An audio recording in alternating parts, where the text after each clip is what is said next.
Happy Wednesday, everyone. We got a fun little work set for you guys today. It's gonna be a little longer today, but it's gonna be a good time. So what we got for our warm-up: plank lean for 2 to bear squat for 3 to 5, single arm down dog for 3 per side, or one of the variations I give you for that. Single leg RDL plus foot assist pistol, 3 to 5 a side, into our back lunge of 20 seconds. Just nice steady state, chance to practice, warm those lunges up a little bit for 2 rounds. From there, we're going to move down here, Humeral glides and knee push-up for 3 to 5 reps, plank shoulder touch 6 to 10, jump squat for 20 seconds, not for max reps, just to get some life into those legs, that jumping position in a controlled manner. Then we're going to move into some practice here for the jump lunge. So we'll do 2 reps, 1, 2, rest a bit 3 times. So it's just going to do a series of 2, rest, series of 2, rest. They're going to move into some butt kicks for 20 seconds, 2 rounds of that, getting yourself fired up, ready to go. And then we're going to finish off with the work set of a 16-minute AMRAP. This 16-minute AMRAP is going to consist of 12 burpees, 12 alternating Renegade rows, and 18 jumping lunges, finishing up with a 200-meter run or run equivalent. Got tongue-tied there for a second.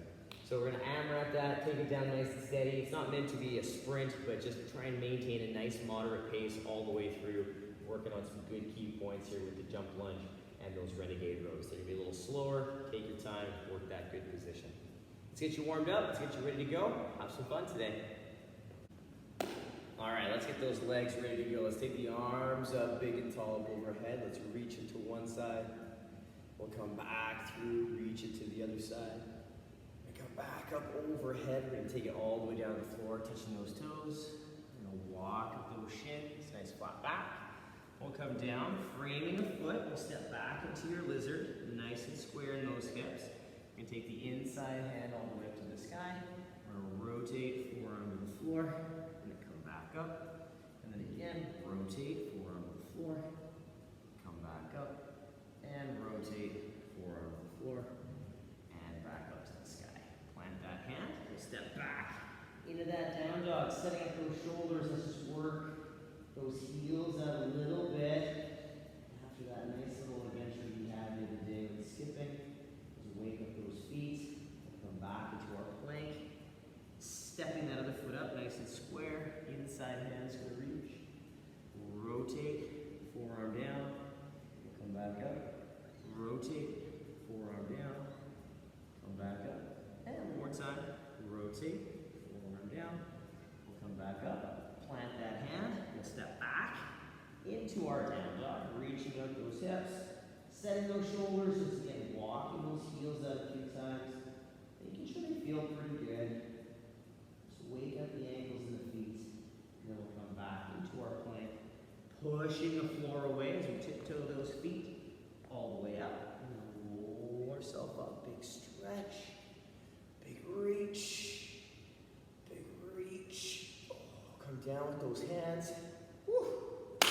Excellent. Let's get you guys ready to go. So, if you have any extra gentle stuff you'd like to take down, cat-cow, thread the needle, more lizard lunging, band work, any accessory work you need to take down, pause the video, take that down, get yourself prepped, get yourself ready. I'm going to move you into that first phase, which is going to get that upper body and lower body quite prepared. So let's get her going. Have some fun.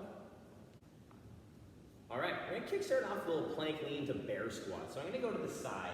It's a standard plank lean, so I want you guys to get yourself set up in that good plank position. But if you'd like to separate your feet a bit for your bear squat, you can and get it all prepped. So we're going to push the floor away. We're going to pull the ribs in. We're going to lean to the left, keeping the shoulders over the hands. We're going to come back through and lean to the right. We'll come back to center, and then we're going to take those hips straight back towards the ankles as we press into the floor, activating that upper back. We'll come straight back into that plank as we push the floor away. We're going to go to the left, and we'll push the floor away and take it back to the right. Coming back through, we'll sit back into that nice solid bear squat, and then extend back into that plank. So we're going to work on establishing that really good plank, those good shoulders on both the press and the shift, and then right back into that bear squat. If you're not quite comfortable with the bear squat, you can go into the down dog if you'd like, or do down dog, bear bear squat down dog. Just so to slowly introduce the bear squat into your repertoire and get that body used to it little bit by little bit. So have some fun with it. It does offer a little bit more engagement through the shoulders, but really focusing on that pressure in that upper back. Our next exercise is our single arm down dog, and I'm going to show you a couple variations you can play with, stemming from kind of the starting base point to that full-on single arm. So we're going to get ourselves set up in our plank, and our feet are going to be a little bit wider so we have a little bit more comfort and balance. Good active shoulder position. So variation number one takes our hips back and up. Then we find that stability. We take our arm away. We come back into our down dog and come back in. So that's variation one, just learning how to maintain that single arm balance. Next variation, we come back into that down dog. We take our arm away, pushing through that arm, we come into our single arm plank. Then we come back through, set that position. We do it with the other side. Come back in until we've done 6 total count reps, or 3 per side. Now our last variation is that full on, but we're still going to establish our full plank position. So we get a good plank position, we shift our weight, we take our arm away, we pull back and up into that down dog where we feel comfortable, coming back into that plank position, pushing the floor away, put the hand down, set it up on the other side, do it again. So again, we're making sure that we're super stable through that shoulder from the get-go. So don't go back into that down dog until we feel that pressure against the floor, that active shoulder. Now in that overhead position, we really need to make sure that we keep that space between the shoulder and neck. The armpit is facing towards the floor / the quads, so we're nice and stacked. We don't want that shoulder to turn inwards as we go into that overhead, because that's going to put you in a compromised position for that shoulder girdle. So take your time, make sure you move through those progressions slowly. You might stay with the second one for a good solid month and a half, 2 months longer, who knows, all right? But give yourself time to get comfortable with that one-arm transition from down dog to plank. After that, we're going to stand or tall. We're going to work on some single leg work. We're going to go back and forth between our RDL and our pistol. So I'm going to get my feet under my hips. I'm going to get myself set up in that nice kickstand position. Hips are nice and square. I'm nice and tall. I'm really going to focus on drawing the hip back into that good hinge, bringing my hands just below the knee to knee. I'm in that nice hinge position. I'm going to push through my leg, stand tall. Keeping those hips square, I'll then move into my pistol. So taking my hip to my heel, allowing myself to center my weight over that midfoot, and then push up through that full foot contact. Reset my position, draw the hip back into the hinge. So again, my hips are square, my back is straight, I stand tall. Then I take my weight straight down, hip to heel, making sure the weight of my body is right through that center mass of that foot, so I can stand up nice and strong, nice and tall. So really take the time between these two movements, make sure we're kind of emphasizing the hinge and the RDL, and then that nice good squat mechanic on the pistol, so we can really wake up both sides of that leg and get everything kind of firing for what's to come later in the workout. We're going to do 3 to 5 per side. Remembering a single leg RDL plus pistol is 1 rep. You'll do 3 to 5 per side, and then you'll move into 20 seconds of back lunges. So in the back lunge, we're going to stand with our feet about our squat stance. You're going to step back, keeping your feet relatively wide in that squat stance position, and then lower down into that lunge. Stand tall. So I don't want you to worry necessarily about how deep you get. You don't have to touch the floor with the knee. I just want you to really work on good posture, so shoulder, hip, knee, all in alignment, and then that front knee stacked over top of that heel with that nice vertical shin. So take your time, move well. You have 20 seconds. There isn't a lot of rep value there. I just want you to take some time to practice the lunge and start moving into that single leg stepping work. As a quick recap, we have our plank lean for 2, bear squat, plank lean 2, bear squat for 3 to 5 reps, or adding in that down dog if you're more comfortable. Single arm down dog for 3 per side, working on one of those 3 progressions that we showed you. Single leg RDL to foot assist pistol, 3 to 5 per side, and a back lunge of 20 seconds. You'll do that for 2 rounds, maybe even 3 if you'd like to give yourself some more time. Pause the video, rock it. We're going to continue moving through. We're going to work on some upper body work, and we're going to get you guys ready to go with some jumping and more dynamic footwork. So prep yourself, come join the dynamic party. Before we get to the jumping, we're going to start on our floor position. We're going to work on our humeral glide to knee push-up. So I'm going to get on my stomach, the bottom position of my push-up. So my hands are just outside my shoulders, all right, about my chest. So my wrist is stacked under my elbow. I'm going to pull my shoulders forward. I'm going to pull my shoulders back so I'm in that good set position. I'll pull my ribs and hips in, and then I'm going to push, maintaining that good position through my upper body. So my core stays solid, and my arms are now, or my hands are now under my shoulders. Maintaining that good knee plank, I'm going to come forward and down, keeping that arm at that 45, and then I'll kind of relax, and I'll do it again. So I'll reset. Shoulders come forward, shoulders come back, ribs, hips, push into that knee plank, and then I can take my time and lower, or I can lower a little faster. Remembering when we come down, we're lowering into that 45 degrees. So we want to make sure that the arms aren't up here at a T, nor are they super, super tight to the body, but they're somewhere in the middle. And that's going to help us recruit a lot of engagement through the chest, through the tricep, through all that good stuff in the pec as well. So find that good stable shoulder position, work it, have fun with it, because we're going to need it in the burpee later on. After those humeral glide through push-ups, we're going to move into our plank shoulder touch. So we're going to get our hands under the shoulders, we're going to step our feet back into our good solid plank. So we're going to establish the plank first. We're going to lean to one side, then bring that hand up, touch the shoulder, and then shift, pressing the floor away, touch the shoulder. So we're trying to keep the shoulders and the hip as square to the floor as I can. We're trying not to rock back and forth as I pull my hand off the ground. We're trying to stay as square as we can, like we're doing a plank lean, because we're just taking our hand off the ground once we feel that lightness in that one side. So take your time with these, work it smooth. We have 6 to 10 alternating reps. The way to make this harder, go slower. More time under tension, more time in that off-balance position. Now our next exercise we have is going to start getting into the jumping. So we're going to move into our jump squat. So our jump squat has 3 variations, and you can use all 3 of these as you're warming up in this workout. So if you like, the first variation is our air squat. So we set our feet up in our natural squat stance, hip to shoulder width. I'm going to draw my hips towards my heels.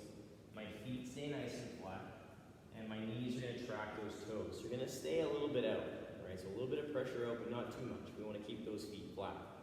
So we're nice and tall, maintaining that good lower body position as we come back up nice and smooth. So that's the air squat. The next variation is a little more dynamic, but we're not leaving the ground just yet. So I'm going to get that good squat. I'm going to drive, and pull back down into that landing position.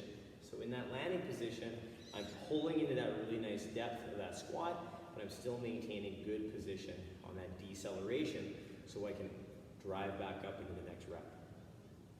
Now our last variation, we actually leave the ground. It's very similar to that second one, except we leave the ground a bit. I'm not trying for max height here, but I am going to take it down. Push, and then absorb. So I'm landing in that really nice position, that good solid squat stance. If I was to take a snapshot of the bottom squat position of all 3 of those, they should look the same. All right, so we want to make sure that that foundational movement, that air squat, is there, and we're just hitting it a little bit differently with some deceleration in those more aggressive variations. Now, our next exercise is the jump lunge. So it's a little weirder. So what we're going to do, we're going to stand with our feet in our squat stance. We are going to step, we are going to lower, jump switch, stand tall. And then rest a bit. So you can rest 10, 20 seconds if you'd like. But we're going to use this as an opportunity to get used to that jump lunge. So it's the exact same style. We're just not trying to jump super high, but just enough push through those legs to switch our feet, and we work that deceleration. So we want to try and control the down as much as we can. So again, quick recap, I step into my good lunge, lower, drive, and then I come back up. So if I can't go all the way down to the bottom of that lunge, I'm just gonna work on taking it to a range I can control so I don't pound my knee off the ground. Now if you're going, Dave, lunges are hard enough for me as is, then work the lunge. Make it strong, make it stable. Don't worry about adding in the jump. Just work on getting that lunge under control and working on that good position the entire time. That's more important than adding in the jump. But if lunging is getting better, stronger, there's nothing wrong with adding that little jump, especially in this format where you're just doing 2 at a time with a little bit of rest, so it's very controlled. At the end of the jump lunge, we're gonna move into some butt kicks. So again, working on our running posture and our position. So we're gonna keep our ribs relatively engaged. We're gonna keep our glutes tight, and we're gonna work on pulling with that hamstring so that when we pull that foot up, I create this kind of figure 4 position. I'm nice and tall and upright, and I have my hands kind of at this 90-degree as if I was gonna run. So all I have to do is lean forward and fall and continue that same pattern over and over again so I don't fall and I just continue to run. So you can take that at whatever pace you want. It can be a stepping, just to work on position. You can kind of march it quick, keeping that foot relaxed. You can jog it, working on that position and that good figure 4. But just whatever speed you take it at, make sure you can maintain it for 20 seconds and you're maintaining that good position of the foot. Quick recap, we have a humeral glide to knee push-up for 3 to 5 reps, plank shoulder touch, all right, for 6 to 10, jump squat for 20 seconds, jump lunge or lunge for 2, rest a bit, 3 times, butt kicks, 20 seconds, and then 2 rounds of that to get you prepped and ready for what's to come. So let's cover those the movements in the workout. For now, practice those. It's gonna get you good and prepped for what's to come in the workout. All right, we've made it to the work set. What do we got? We got burpees to start off our day today. So the burpee, we have 2 variations for you. We have the burpee and the squat thrust. So I'm gonna show you 2 variations of each and then a couple of focus points. So with the burpee, we come down, jump our feet back, chest touches, we come back up, or we can step back, step in, or any combination of those 2. The key thing to think about are those key points of performance that we talked about in our humeral glide to knee push-up. So we want to focus on that nice stacked elbow overhand and that tight midsection, because that's going to allow some protection and some good stability through the shoulder as we come down, plus as we go to press and change directions. If we're loosey-goosey, it's going to put a lot more pressure on the shoulder and a lot more pressure on the arms. So it's going to take a lot more of the weight in terms of that burpee. So focus on that key humeral glide to knee push-up points of performance. It'll help a lot. Now the squat thrust has a slightly different focus. What we have for our squat thrust, hands come down, pop into our plank, pop in, or hands down, we step, and we step. So we can play around with that or any combination of those 2 things. Now with this, the difference, we have that strong push to the floor, that nice locked out arm and shoulder, and basically creating a nice solid structure from head to hip. So the legs can move on their own and be the dynamic piece. The arms and torso are just stable and holding that good plank. So make that movement about the plank, not about speed per se, but whatever gives you a good plank, that's how you should get into those positions. If you can jump out of the good plank, jump. If you gotta step in and jump in, do it. Maintain that good, tight torso. It's gonna help build that movement over time down the road. Now after that, we get to go back into our plank. We're gonna work a Renegade Row. And I'm a really big fan of this single dumbbell Renegade Row variation. You can do 2 holding onto the dumbbells with the hands if you'd like, but this is kind of nice and it saves down on equipment. So what we're gonna do is we're gonna put our hands on either side of the dumbbell. So the dumbbell's gonna be about where my sternum is. My feet are gonna be about hip to squat stance, and I'm gonna get set in that plank. I'm gonna shift my weight, take hold of the dumbbell, pull to the hip, put it back down. Shift, pressing through that arm, pull with the other, come back down. So we have to think about those same criteria in the shoulder press or shoulder touch. As I'm pressing through that arm, that's stabilizing, I can now take that arm off and row with it. Now, if you're not comfortable doing this with load, all right, you can set up your plank and you can work the same motion. We shift, we pull the hand to the hip, keeping that elbow tight, hold for a beat, and then repeat. So we're going to do that empty-handed, but we're still going to row the hand to the same area of the body, so that hip to low side position, low rib. And hold for a few seconds to give yourself a little bit of time under tension. So take your time with those, pick the way you want. The loading should be straightforward for you today in this workout. It shouldn't be super heavy that it's throwing you off balance, but 12 should be challenging by you get to those last couple. You should be able to do them unbroken, but we want to make sure that those last couple reps are pretty tough and you're like, oh, I'm glad I don't have to do more of those.